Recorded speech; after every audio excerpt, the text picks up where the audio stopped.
The story opens in the depths of space, where a small alien research vessel drifts helplessly among asteroid fields. The ship belongs to the Cathari, a peaceful species known throughout the galaxy for their advanced medical technology and diplomatic nature. Their homeworld has been invaded by the brutal Vex Empire, a militaristic race that conquers worlds for their resources. Dr. Nyla, the lead scientist aboard the research vessel, watches in horror as her homeworld burns through the ship's view screen. The Vex war machines tear through their cities like paper. Her people, who have never known true warfare, fall by the millions. The Cathari Defense Force, designed more for exploration than combat, crumbles within hours. With trembling hands, Neela activates the ship's emergency beacon. But this is no ordinary distress signal. In desperation, she broadcasts on all frequencies, including the forbidden channels that lead to the Outer Rim territories. The message is simple but filled with anguish. Help us. They are killing everyone. We have children. Please, someone help us. The signal travels through hyperspace, bouncing off relay stations and quantum beacons. Most civilized species ignore it, knowing that helping would mean war with the Vex Empire. Others simply lack the military power to intervene. The signal grows weaker as it spreads across the galaxy. But then something unexpected happens. The signal reaches the edge of known space, where it encounters a network of primitive but powerful communication arrays. These belong to a species that most of the galaxy considers mythical, the humans of Earth. On Luna Station, Communications Officer Jake Martinez picks up the alien transmission. The universal translator struggles with the language, but the emotion comes through clearly. Jake has seen enough war footage to recognize desperation when he hears it. He immediately forwards the message to Earth Command. Admiral Torres, a veteran of the Mars Rebellion, studies the transmission data. Earth's military has been quiet for decades, focused on internal conflicts and system defense. But the Admiral remembers the old human saying, the only thing necessary for evil to triumph is for good people to do nothing. Within hours, the decision is made. Earth's Third Fleet, commanded by Captain Reed, receives deployment orders. The fleet consists of 12 ships, 6 heavy cruisers, 4 destroyers, and 2 massive dreadnoughts. These vessels were built not for exploration or diplomacy, but for one purpose: war. As the human fleet prepares to jump to hyperspace, automated systems across the galaxy begin detecting unusual energy signatures. The Galactic Council receives reports of unknown vessels moving at impossible speeds toward Cathari space. Most dismiss these readings as sensor errors. Dr. Nyla's ship still drifts in space when her sensors pick up the approaching signatures. She stares at the readings in confusion. 12 ships, moving faster than anything she's ever seen, their energy outputs off the scale. The designs are completely unknown, angular, aggressive, built for violence. Part 1 ends with the human fleet dropping out of hyperspace at the edge of the Cathari system. Captain Reed stands on the bridge of the UE's Retribution, watching the tactical display light up with Vex positions. His orders are simple: eliminate the threat and protect the civilians. This is Captain Reed of the United Earthship Retribution. He broadcasts on all frequencies. Vex forces, you will cease your assault on the civilian population and withdraw immediately. This is your only warning. The response comes quickly. A barrage of plasma fire from the nearest Vex destroyer. Captain Reed nods to his weapons officer. All ships weapons free. Show them why Earth is called a death world. Story structure overview. The Vex destroyer's plasma cannons fired at the human fleet with deadly precision. Commander Vac watched from his flagship's bridge as the energy beams streaked toward the unknown vessels. In his 30 years of conquest, no enemy had ever survived the opening barrage of a Vex war fleet. The plasma strikes hit the lead human ship directly. Vac expected to see the vessel break apart in brilliant explosions. Instead, the energy simply splashed against the hull like water against stone. The human ship's shields didn't even flicker. Impossible, Vac hissed through his mandibles.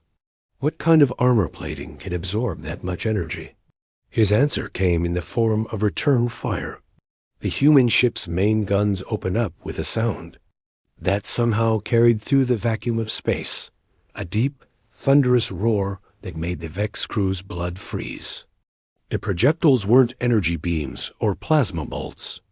They were solid metal, moving at incredible speeds. The first railgun round punched through the Vex destroyer's shields like they weren't there. It tore through the hull, exited the other side, and kept going until it slammed into an asteroid 3 kilometers away, turning it into dust. Captain Reed stood calmly on the bridge of the Retribution as his ship's guns spoke again. "Target their engines," he ordered. "I want prisoners to question." The human fleet moved with a precision that terrified the Vex. While most galactic navies fought in loose formations, the humans operated like a single organism. Their ships covered each other's blind spots, concentrated fire on wounded enemies, and protected their flanks with movements so smooth they seemed choreographed. Dr. Nyla watched the battle from her research vessel, her scientific mind struggling to process what she saw. The human ships were smaller than the Vex warships, but they moved faster and hit harder than anything in known space. Their weapons didn't just damage enemy vessels, they tore them apart at the molecular level. "How is this possible?"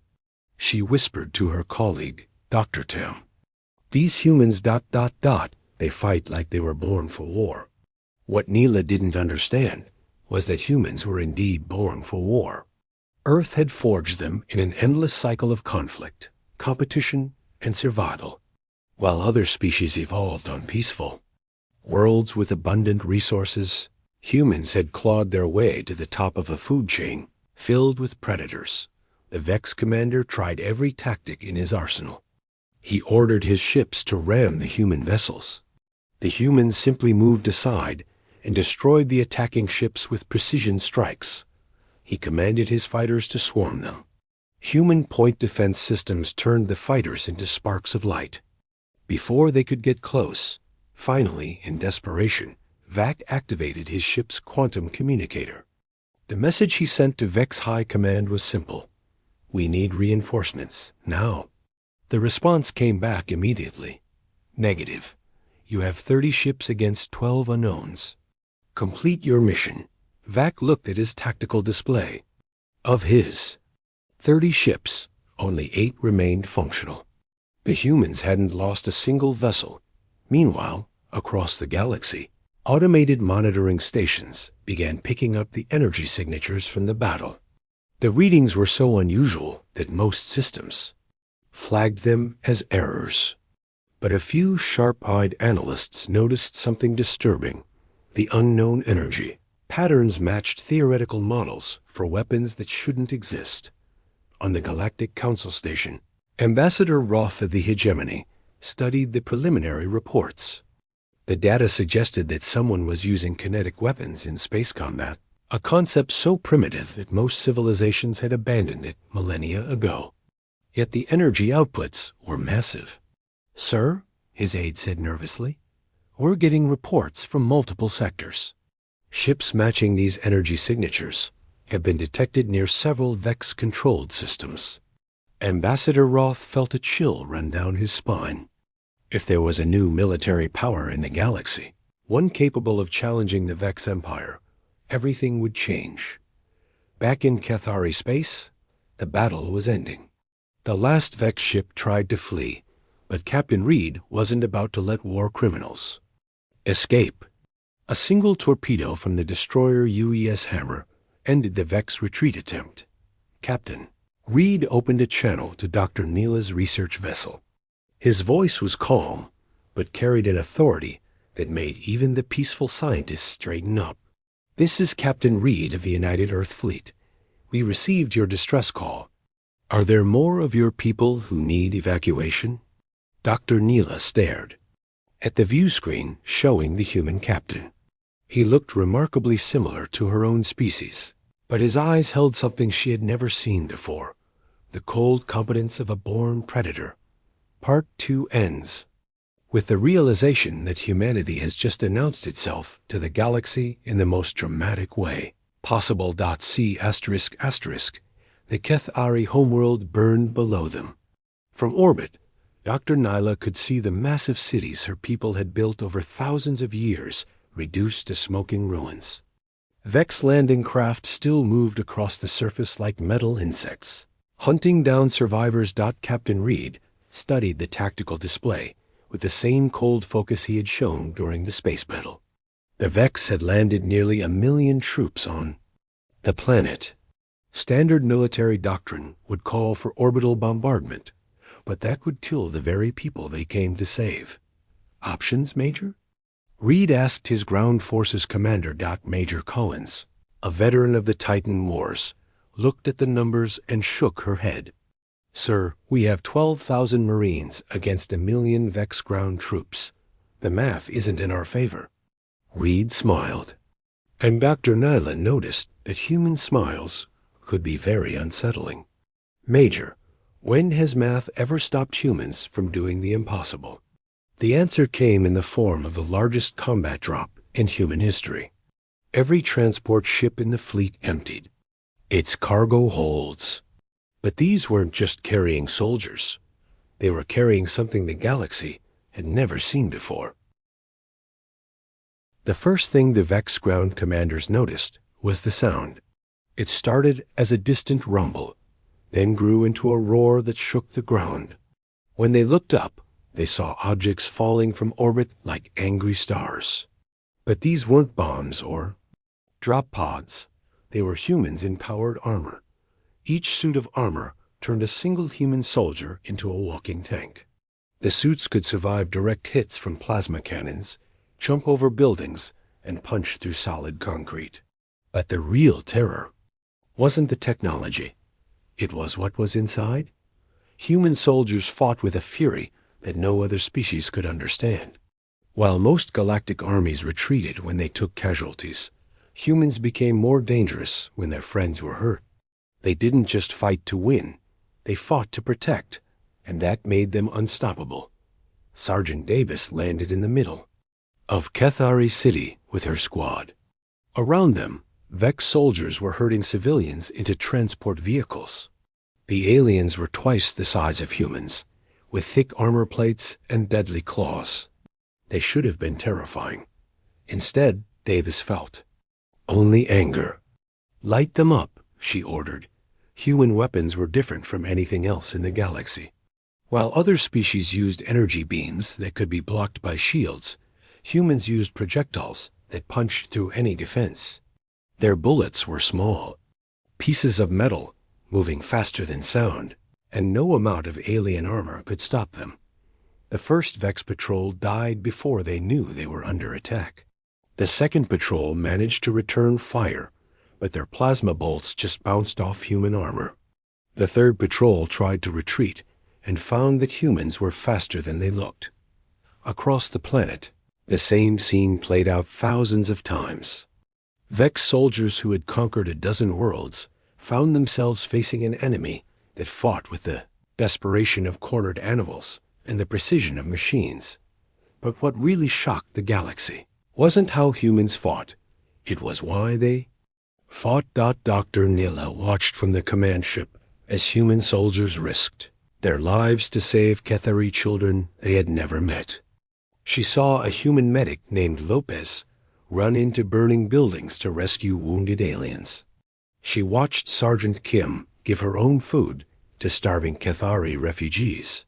"I don't understand," Dr. Nyla said to Captain Reed. "Why are your people dying for? Strangers? What do you gain from this?" Reed looked at her with those predator eyes, but now she saw something else in them, something that made her species' heart skip a beat with hope. "Doctor," Reed said quietly, "where we come from, the strong protect the weak. It's not about gain. It's about doing what's right." The concept was so alien to galactic thinking that Dr. Nayla had trouble processing it. Most species helped others only when there was something to be gained. Trade agreements, territorial concessions, resource rights, everything had a price. But humans seemed to fight simply because someone had asked for help. The Vex Empire's response was swift and brutal. Within hours, they had dispatched their Second Fleet to retake the system. 50 ships, including their newest dreadnought, jumped into Cathari space, expecting to crush the unknown enemy. What they found instead was a human fleet that had grown. More Earth ships were arriving every hour, along with support vessels carrying supplies, medical equipment, and reinforcements. Part 3 ends with the Vex Second Fleet arriving to find that humanity has just demonstrated something the galaxy thought was extinct, a species willing to fight and die for moral principles rather than profit. Asterisk, the Vex Second Fleet commander, Admiral Kresh, had never lost a battle in his 40-year military career. As he stared at the tactical display showing the human formation, he felt something he hadn't experienced since childhood: uncertainty. The humans had arranged their ships in a pattern that made no sense. Instead of the standard battle formations taught in every military academy, they had spread out across the system like hunters surrounding prey. Their movements seemed random, but Kresh's combat instincts told him there was a purpose behind the chaos. "Sir," his tactical officer reported, "the enemy fleet has grown to 47 vessels.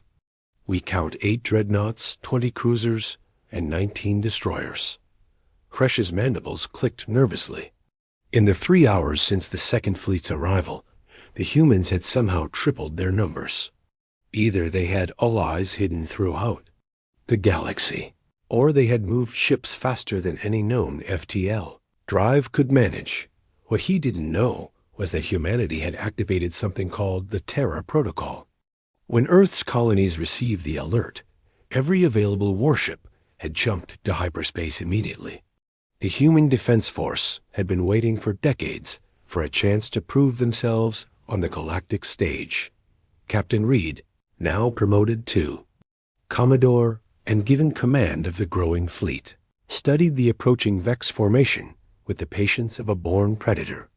His flagship, the U.E.'s Retribution, had taken position at the center of the human spread, but that was just for show. Signal from Admiral Kresh, his communications officer, reported. "He's demanding our surrender." Reed almost laughed. "Tell the Admiral that humans don't surrender. We adapt." The battle began when the Vex fleet opened fire with their heaviest weapons. Plasma beams capable of cracking planets lanced across space toward the human ships. But the targets weren't where they were supposed to be. The humans had moved at the last second, their ships dancing between the energy streams like they could predict the future. What the Vex didn't understand was that humans had been fighting each other for thousands of years. They had developed tactics for every possible scenario, including battles against superior numbers and firepower. The maneuver they were using now had a simple name: the Wolf Pack. Instead of meeting the Vex fleet head-on, the human ships scattered and attacked from multiple angles. They used the asteroids and debris in the system as cover, popping out to fire devastating salvos before disappearing again. Each attack targeted specific systems, engines, weapons, life support, with surgical precision. Admiral Kresh found himself fighting not one battle, but dozens of small engagements across the entire system. Every time he tried to concentrate his forces, the humans would hit him somewhere else. His larger ships became liabilities as human torpedo boats slipped past his defenses and struck at his flanks. "This is impossible," he snarled to his bridge. "Crew, how can they coordinate so many separate attacks?" The answer was something the Vex had never encountered: human pack-hunting instincts, combined with advanced battlefield networks. Each human ship was linked to every other ship through quantum communication arrays. They shared targeting data, tactical analysis, and battle plans in real time. When one ship found a weakness in the enemy formation, every other ship knew about it instantly. But technology wasn't the only advantage humans had. They also fought with an emotional intensity that other species couldn't match. Down on the planet's surface, Vex reinforcements were still hunting Cathari civilians. Every human captain could see the refugee camps on their scanners, could hear the desperate calls for help on the radio frequencies. Commander Torres of the destroyer Use Vengeance took personal offense when her sensors detected Vex troops executing prisoners. She broke formation without orders and drove her ship straight into the enemy line, her guns blazing with fury. All ships follow Vengeance's lead, Commodore Reed commanded. No mercy for war criminals. What followed wasn't a battle. It was a massacre. The humans abandoned their careful tactics and threw themselves at the Vex fleet with the fury of angry gods. Ships that should have retreated when damaged instead pressed their attacks. Crews that should have surrendered when outgunned instead found ways to ram their vessels into enemy dreadnoughts. The Vex had expected to fight soldiers. Instead, they found themselves facing something far more dangerous. Humans who had decided that some things were worth dying for in the end. Only 3 Vex ships escaped to carry word back to their empire. Admiral Kresh was not among the survivors. 4 ends with the human fleet in control of Cathari space and the galaxy, beginning to understand that humanity was not just another species. They were predators who had chosen to become protectors. The Galactic Council Chamber had never seen such chaos. Representatives from 100 worlds shouted at each other in a dozen languages, while holographic displays showed the aftermath of the Battle of Cathari. The impossible had happened. The Vex Empire had been defeated by an unknown species from the Outer Rim. Ambassador Roth of the Hegemony called for order, but his voice was lost in the noise. Everyone wanted to know the same thing. Who were these humans, and what did they want? The answer came in the form of a transmission from Earth. The message was simple and direct, delivered by a woman who introduced herself as President Martinez of the United Earth Government. People of the galaxy, she said, her voice carrying the authority of someone used to being obeyed. We are humans from the planet Earth. We did not seek conflict with anyone, but we will not stand by and watch. Innocent people suffer. The chamber fell silent. President Martinez continued, her image filling the main display screen. We have defeated the Vex forces at Cathari because they chose to attack civilians. Any species that targets non-combatants will find themselves at war with humanity. Any species that threatens the innocent will answer to us. Ambassador Roth felt his blood run cold. The humans weren't asking for territory, trade agreements, or resources. They were declaring themselves the galaxy's self-appointed police force. However, President Martinez added, and her expression softened slightly, we seek friendship with all peaceful species. We offer our protection to any world that asks for it, and our aid to any people in need. The transmission ended, leaving the council chamber in stunned silence. Finally, Ambassador Kex of the Diplomatic Corps spoke up. They're offering to protect us ... for free? It was a concept so alien that most of the assembled representatives couldn't process it. In galactic politics, nothing was free. Every alliance came with strings attached. Every protection pact required payment in resources or territory. But Dr. Nyla, now serving as the Cathari representative to the council, understood better than most. She had seen human soldiers die to save her people. She had watched human medics work around the clock to treat wounded aliens they had never met. Yes, she said quietly, they're offering protection for free, because that's what they do. News of humanity's victory spread across the galaxy faster than hyperspace travel. Species that had lived in fear of the Vex Empire suddenly found hope. Oppressed colonies began sending secret messages to Earth, begging for help. Pirate fleets that had terrorized shipping lanes for decades suddenly found their bases under attack by human strike forces. The Vex Empire, meanwhile, was in panic.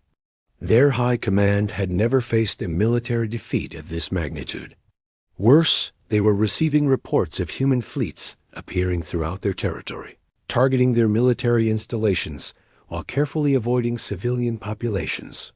General Vex Prime called an emergency meeting of the War Council. The reports on his desk painted a picture of systematic defeat. Wherever human ships appeared, Vex forces were either destroyed or forced to retreat. Their conquest machine, which had rolled across the galaxy for centuries, had finally met its match. "How do we fight an enemy that doesn't want territory?" he asked his advisors. "They don't demand tribute. They don't establish colonies. They don't even take prisoners for ransom. They just fight." The answer, his intelligence chief reported, lay in humanity's nature. Earth was a death world, a planet so violent that it had forged its inhabitants into perfect warriors. But unlike other predator species, humans had developed something unique, a moral code that compelled them to protect the weak. "They're not fighting for conquest," the intelligence chief concluded. "They're fighting for justice. And that makes them far more dangerous than any empire." Meanwhile, on Earth, the celebration was subdued. President Martinez stood in the war room, watching reports flow in from across the galaxy. Dozens of species were requesting human protection. Hundreds of worlds were asking for aid against their oppressors. "Madam President," her military advisor said, "we're receiving more requests than we can possibly handle. We'll need to expand the fleet by 300% just to meet current commitments." Martinez nodded. She had expected this. Once humanity revealed itself to the galaxy, there would be no going back. They would be called to every conflict, expected to solve every problem, asked to fight every injustice. "Then we expand," she said simply. "We made a promise to protect the innocent. Now we keep it." The story ends with humanity taking its place as the galaxy's protectors, not through conquest or intimidation, but through their willingness to fight for those who cannot fight for themselves. The balance of power had shifted, and the galaxy would never be the same.